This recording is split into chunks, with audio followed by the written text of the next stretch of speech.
cuando, por ejemplo, una empresa como OAS vende línea amarilla, en términos efectivos, la investigación la haremos con un asunto más histórico, de saber qué pasó, porque reparación ahí no va a haber nada. O sea, siendo prácticos. O sea, lo podemos hacer, pero va a ser, con todo respeto, un saludo a la bandera.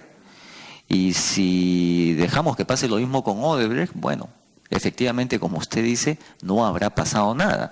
Y nunca sabremos efectivamente qué participación pudieron haber tenido los socios nacionales, por qué hubo este grado de penetración de Odebrecht en la sociedad civil a través de contribuciones a diversas instituciones. Nunca lo vamos a saber. Y estudios, colegas, en general, en toda la sociedad civil. Y yo pienso que a mí lo que me parece, como le decía al final de mi intervención, el daño mayor es a la legitimidad de las instituciones. Eso me parece que es una destrucción, ese es un daño que yo pienso podemos, no estamos contemplando. Y quizás me permitiría hacer un breve comentario, que me parece que el enorme problema en el que nos encontramos también tiene un correlato con la debilidad de nuestras instituciones políticas. Y quiero hacer ese comentario precisamente porque estamos en el Congreso y porque me parece que los pocos partidos políticos que tenemos han sido debilitados sistemáticamente en los últimos 30 años, y ese ataque constante me parece que ha reducido pues la capacidad también de la sociedad civil y los mecanismos de control que puedan haber para evitar situaciones tan escandalosas desde el punto de vista económico.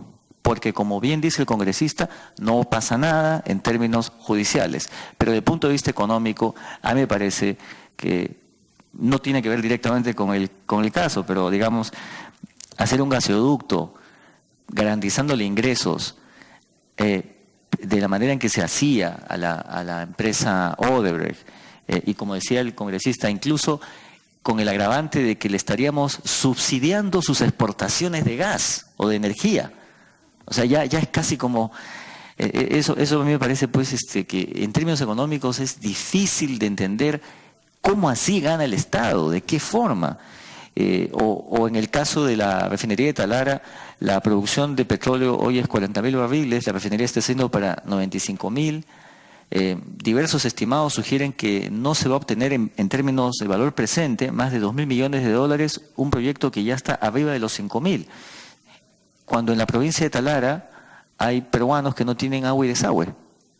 Entonces uno dice, oye, algo pasa en términos económicos, digamos, no hay delito sancionado, pero yo me permitiría decir que sí hay crímenes económicos de estos proyectos. Esos son delitos, no delitos judiciales, pero sí una enorme pérdida en términos de la mala asignación de recursos públicos, ¿no?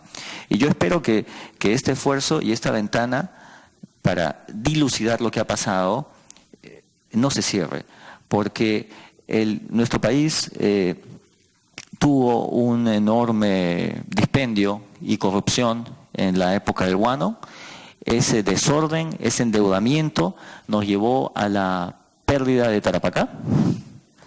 Vivían peruanos que fueron abandonados por la incapacidad de nuestro Estado en defenderse adecuadamente porque lo habían asaltado de manera sistemática. Y el endeudamiento fácil puede tener consecuencias funestas.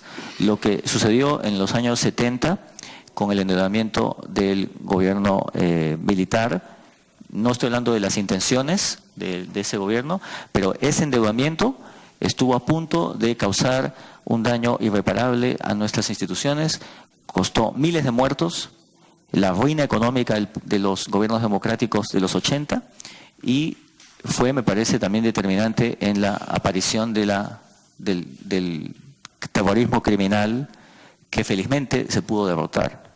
Dicho sea de paso, justo gracias a que hubo también partidos políticos que tuvieron muchos muertos para defendernos de insanía criminal, ¿no? Entonces, la mala asignación de recursos no es una cosa teórica, no es una frase, eso regresa después y tiene enormes consecuencias para la gobernabilidad de nuestro país.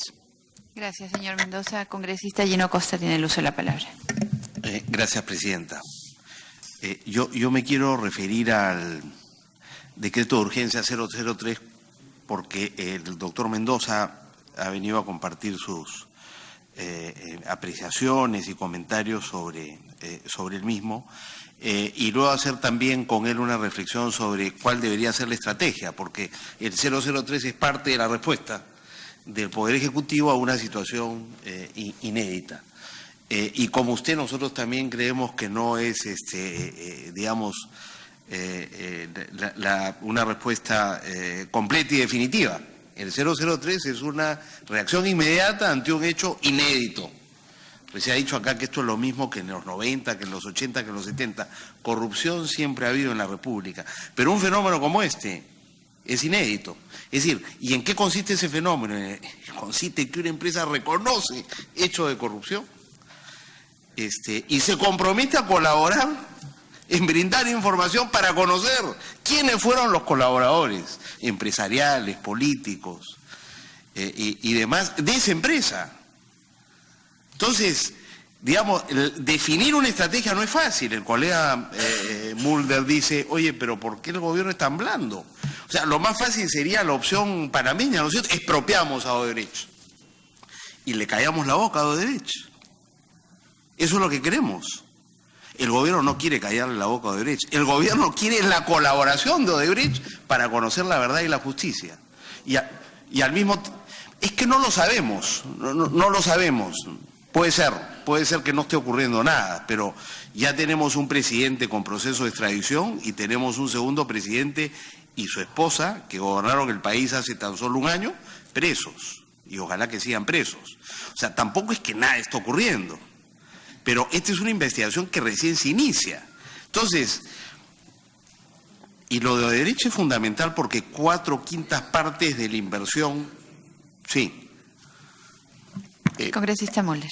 Pero es que justamente lo que está ocurriendo ocurre porque se dijo en Brasil. El caso del presidente Humala y del presidente Toledo lo dijo el señor Barata o el señor Odebrecht en Brasil, pero de acá, que sepamos nada.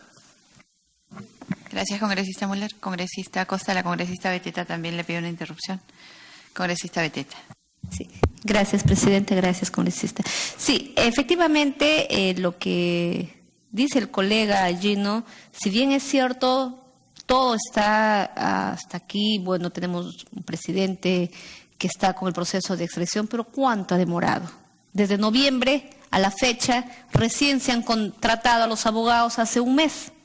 Entonces, cuando esto observa la lentitud con la que actúan tanto el Poder Ejecutivo, el Poder Judicial, Ministerio Público, para enfrentar a todas las mafias de la corrupción que ha existido en todos estos últimos años, la población pierde la confianza.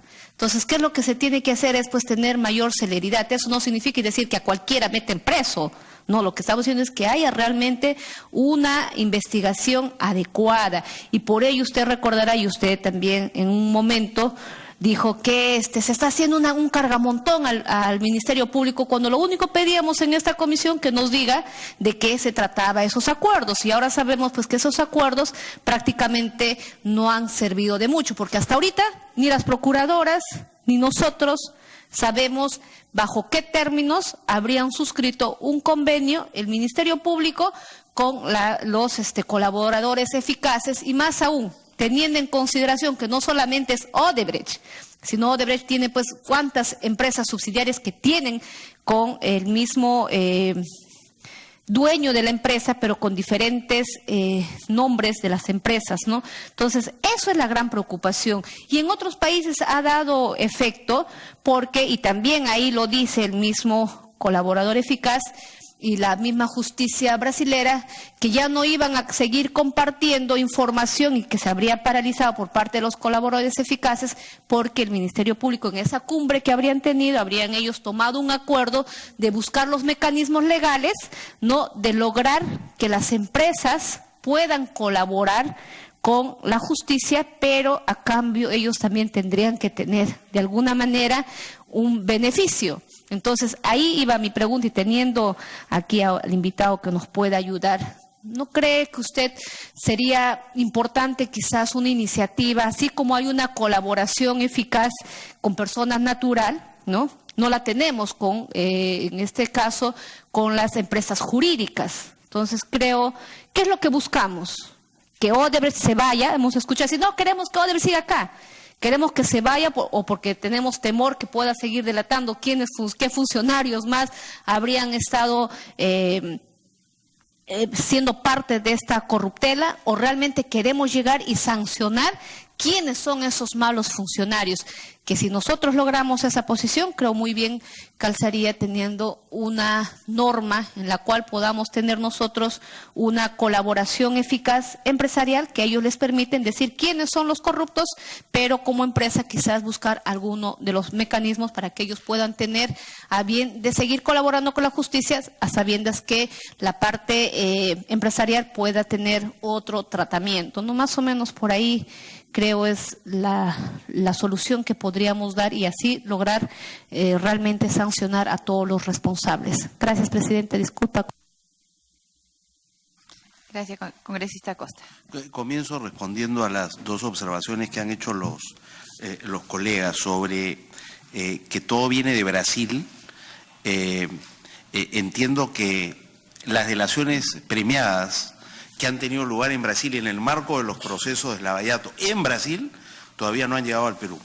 O sea, la información que tiene hoy día la Fiscalía y los procesos que está avanzando se han hecho todos en el marco, hasta donde yo sé, en el marco de este acuerdo de colaboración con Odebrecht, que es un acuerdo de colaboración hecho en el Perú, con la empresa y con funcionarios de la empresa, que tienen calidad de colaboradores eficaces en el Perú.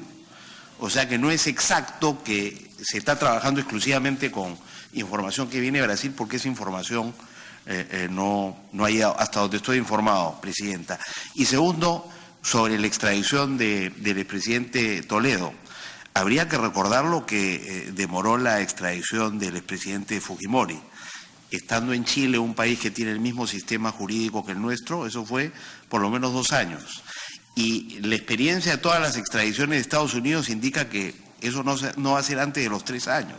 Entonces tampoco, digamos, generemos la expectativa de que por el hecho de que el proceso de extradición esté en marcha y las pruebas son abundantes contra Toledo, él va a estar acá en menos de 3 años. Yo me encantaría que pudiera estar.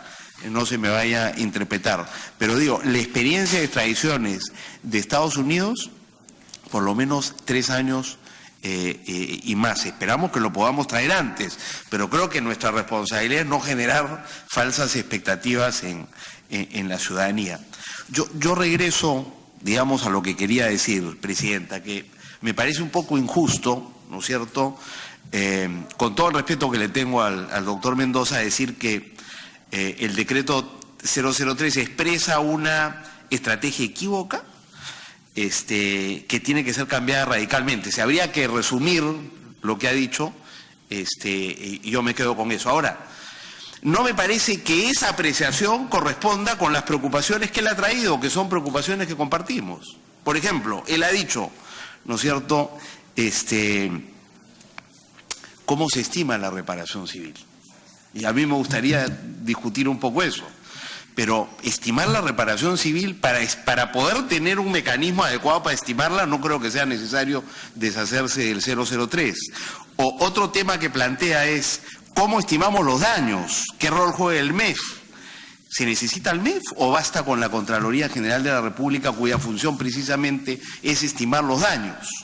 Ese es otro tema de discusión que perfectamente se puede dar en el marco del 03. O cómo evitamos ventas simuladas y precios subvaluados. Me parece absolutamente razonable esa preocupación, la compartimos.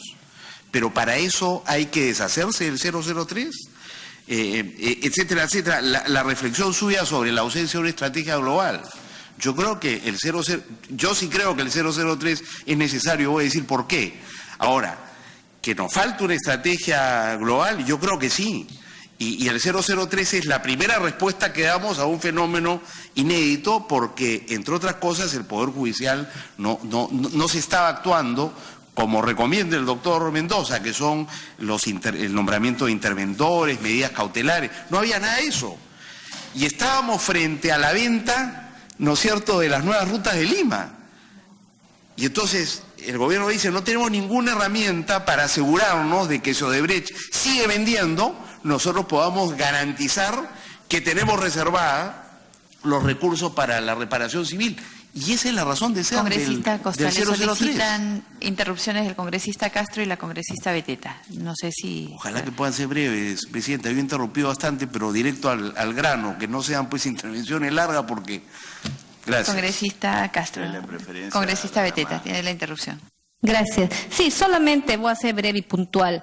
No es tan cierto que a través del decreto de urgencia 003 recién te dan los mecanismos para que puedan actuar las procuradoras para hacer las medidas cautelares. No, más bien ese es el cuestionamiento, por qué las procuradoras han optado, que ya nuestro ordenamiento jurídico señala qué medidas tienes que actuar, y justamente dentro de este marco legal son las medidas cautelares, a fin de cautelar a una futura reparación civil. O sea, no es que no había nada, no es que no había ningún marco legal para que ellos puedan tomar esta acción, que a través de las medidas cautelares que sí lo prevé nuestro ordenamiento jurídico. Gracias. Congresista Castro. Bueno, saludarlo a Gino porque trata de dilatar las cosas, pero el tema es aquí, el entrevistado, aquí tenemos un invitado. Yo quiero hacerle dos preguntas de manera concreta porque el tema del 03 habla pues, justamente y se argumenta de la cadena de pagos. El problema de la cadena de pagos Presidenta, perdón, yo creo que la interrupción es para aclarar algo que yo estoy diciendo, pero no para hacerle preguntas a nuestro invitado. Para eso se pide la palabra y se interviene. O sea, yo estoy digamos, no tengo ningún problema con darle la palabra, pero hacerle preguntas adicionales cuando yo estoy preguntando me parece que no corresponde, con todo respeto, colega. Es bueno que todos observemos las reglas del debate, congresista Costa, también en nuestra oportunidad. Congresista Castro, para que termine su interrupción. Estábamos hablando sobre el 03. Por eso es de que es necesario, se trata de desviar como que la recuperación. Particularmente yo soy muy claro y también lo he entendido, no solamente ahora, sino también coincidimos, la reparación civil se va a dar en una situación muy complicada, muy difícil y de repente el juicio termina dentro de 20 años y ya cuando Odebrecht han desaparecido hasta el propio propietario. Pero bueno, el tema es, en todo caso, cómo, en este caso como invitado, bueno... Vamos a preguntarle al señor Gino Costa, en todo caso, hacer la observación. El problema de la argumentación del gobierno es de que se rompe la cadena de pagos. La cadena de pagos es el resultado de ¿qué? ¿De iliquidez de la empresa o de liquidez de la empresa? ¿Es iliquidez o liquidez? Y ese es el tema de fondo. Porque no tiene para pagar y quiere que nosotros le sigamos, el Estado peruano, el pueblo peruano continúe dándole más dinero para continuar operando. ¿Qué problema? ¿Por qué se da el problema porque simplemente Odebrecht no tiene pues, los recursos suficientes? Y ya, si es usted una empresa que ha entrado en trompo, en una espiral descendente, está quebrada, y ellos lo han reconocido así. O sea, eso me hace recordar el señor Gino Costa, me hace recordar usted que estar ahí defendiéndolo pues a Carlos Manrique. Cuando Carlos Manrique decía, no, sí tenemos fondos, y no podían, no tiene dinero suficiente, no tiene los activos suficientes, por eso que comienza a venderlos. Y nosotros con un poder judicial que es lento, o mejor dicho, un ministerio público que es lento, que es soso, simplemente, y con un decreto de urgencia de esas características, simplemente imposibilita que sea ágil la situación y permite una serie de situaciones oscuras. Yo, en ese sentido, en todo caso, si usted lo ve conveniente, lo responde usted, pero en todo caso creo que la persona más, el invitado, creo que resulta siendo más adecuado en este caso, pero depende de usted, señor Gino Costa. Gracias, congresista Castro. Congresista Costa. Gracias, congresista Costa. Señor Mendoza. A ver, bueno, yo pienso que la liquidez y la solvencia están relacionadas, ¿no? O sea, a ver, lo que pasa con Odebrecht es que no le quieren prestar plata, naturalmente. Ahora, por eso mismo quizás el que haya un interventor judicial permitiría que estas concesiones y estos proyectos tengan nuevas líneas de crédito, sabiendo que van a ser manejadas por un interventor. Pero la iliquidez puede afectar la solvencia. O sea, ¿la solvencia qué es? ¿Cuántos activos tengo? ¿Cuál es mi patrimonio? Si yo estoy ilíquido, la concesión, los activos, los derechos van perdiendo valor. Y van perdiendo valor cuanto más se dilate el proceso. Y entonces lo que valían estas concesiones, yo lo digo desde el punto de vista económico, no estamos hablando acá todavía de cómo vamos a repartir o cuánto nos va a tocar al final como resarcimiento. Cuanto más se dilate el proceso, esta iliquidez sí lleva a menor solvencia y en todo caso a menor valor económico de las concesiones, ¿no? Al respecto, la situación de la solvencia está claramente reconocida por el propio Mauricio Cruz, que estaba en una situación de insolvencia, porque no tenían los activos suficientes como para asumir o sea, el patrimonio no era suficiente para asumir todas las obligaciones. Y eso lo reconoció él en la bajada. Todo eso sería, pues, como vuelvo a repetir, la primera semana de febrero. Ahora, por eso que ellos recurren a la venta, como dice y coincidimos con usted, comienzan a venderlo rápidamente porque en ese proceso hay una situación de desgaste permanente y, lógicamente, en vez de recuperar 2.000 o 3.000 millones, iban a recuperar de repente 500. Porque mientras más pasa el tiempo, es indudable, comienzan a caer. En ese sentido estamos de acuerdo. Pero ya la solvencia y la iliquidez que ellos cayeron en su respectivo momento, y es lamentable porque cuando nosotros tuvimos la información previa a esto, se indicaba, no nos consta, pero de manera definitiva, que Odebrecht en ese momento tenía en bancos aproximadamente 160 millones de dólares, que eso sí pudo haberlo intervenido a través de la unidad de inteligencia financiera. Y yo prefiero tener algo en la mano ya antes que 100 pájaros volando y que nunca los iba a conseguir. Y ese es el problema que estamos viendo ahora, señor Mendoza. Gracias, congresista Gino Costa. Gracias, presidenta. Voy a tratar de resumir lo que vengo diciendo y a ver si puedo concluir con la idea. Yo no comparto la apreciación de que es una estrategia equivocada. Yo creo que en el contexto de un fenómeno inédito como este, donde no se estaban tomando medidas preventivas para asegurar algún nivel de control sobre los activos de Odebrecht, este decreto supremo 003 ayuda. Y mientras no tengamos algo mejor, yo no lo cambiaría. Sí me gustaría, le voy a preguntar hacia el final, digamos, cuáles son los cambios que propone, porque si usted propone, digamos, mejorar el mecanismo para estimar la reparación civil, yo estoy de acuerdo con usted, y para eso no hay que cambiar el 03. Y si propone mejorar el mecanismo para evitar unas ventas truchas o simuladas, creo que lo podemos hacer dentro del 003. Y si propone algo para evitar la subvaluación, estamos de acuerdo y lo podemos hacer dentro del 003, que son las preocupaciones que nuestro invitado ha traído. Pero, digamos, concluir de que el 003 no existe y hay que cambiarlo radicalmente, bueno, está bien, pero me gustaría escuchar en qué consistiría ese cambio. Porque lo que hace el 003 es decir, oye, que las empresas sigan operando para garantizar la cadena de pago, es decir, sigan funcionando para que puedan cumplir con sus obligaciones, con sus trabajadores, con sus proveedores y demás. Pero eso sí, creemos un mecanismo para contar con los recursos para el pago de la reparación civil futura. Si se venden esos activos, ¿no es cierto?, nos reservamos el derecho de quedarnos con una parte de los resultados de esa venta y se crea el fideicomiso para eso. Y el otro, digamos, ingreso a ese fideicomiso es con los fondos que el Estado le paga, ¿no es cierto?, por las concesiones. En el caso de la IRSA, por ejemplo, cada 3 meses se le paga al operador, a la concesionaria. Bueno, una parte de esos pagos, ¿no es cierto?, van al fideicomiso para garantizar de que el día de mañana tengamos cómo recobrar, cómo pagar la reparación civil. Me parece sensato. Yo no creo que la empresa esté feliz con esto. La empresa estaría feliz, ¿no es cierto?, de que siguiera ocurriendo lo que ocurrió con Nueva Ruta de Lima, que vende 500 o 600 millones y se lleva eso para pagar otras obligaciones en otros países.